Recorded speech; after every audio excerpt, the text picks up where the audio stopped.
Perkenalkan, nama saya Lutgardis Enjastif Bindi dari Prodi Pendidikan Fisika.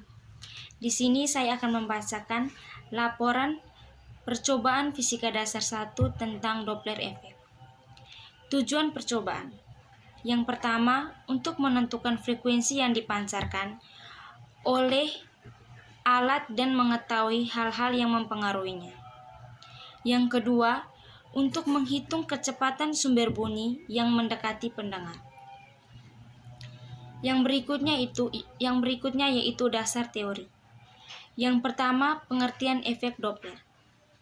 Pada tahun 1800-an, Christian Johann Doppler meneliti tentang perubahan frekuensi gelombang bunyi yang dikeluarkan oleh suatu sumber yang bergerak relatif satu sama lain dengan pendengar.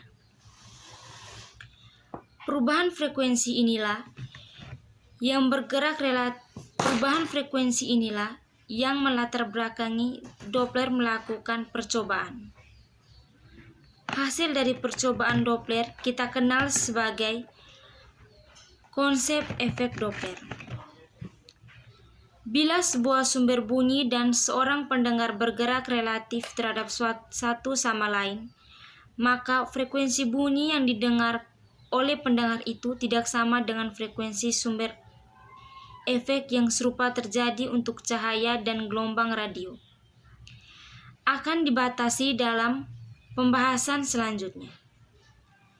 Untuk menganalisis efek Doppler pada bunyi, kita akan mengerjakan hubungan antara pergeseran frekuensi dan kecepatan sumber dan pendengaran relatif terhadap medium atau biasanya udara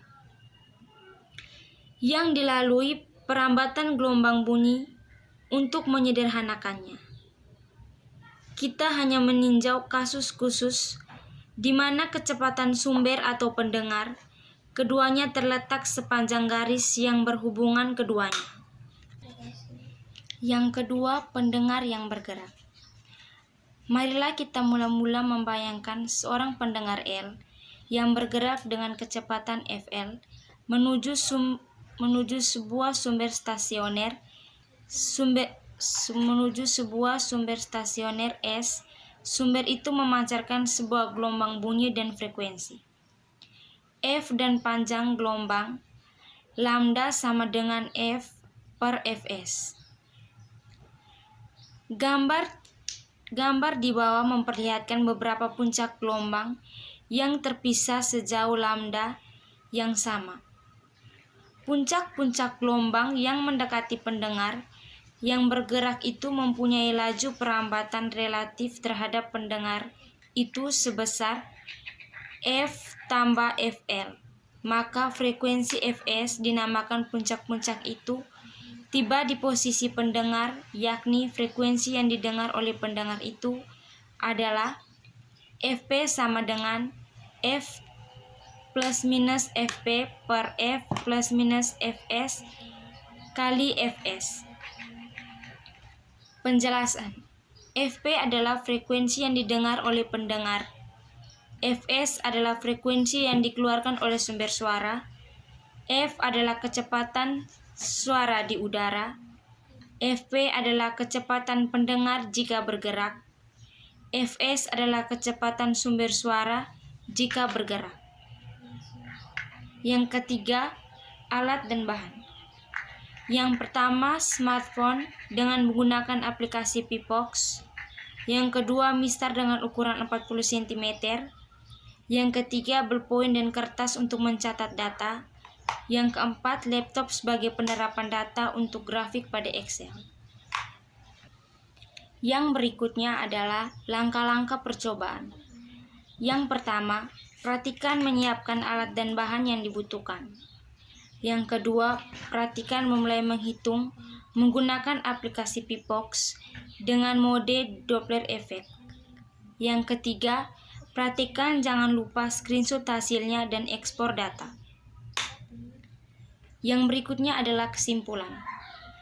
Bila sebuah sumber bunyi dan seorang pendengar bergerak relatif terhadap satu sama lain, maka frekuensi bunyi yang didengar oleh pendengar itu tidak sama frekuensi sumber.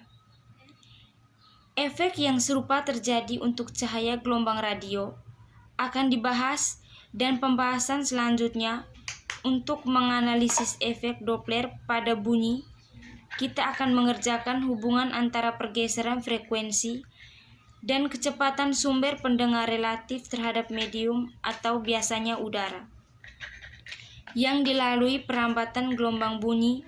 Untuk menyederhanakannya, kita hanya meninjau kasus khusus di mana kecepatan sumber dan pendengar keduanya terletak sepanjang garis yang menghubungkan keduanya.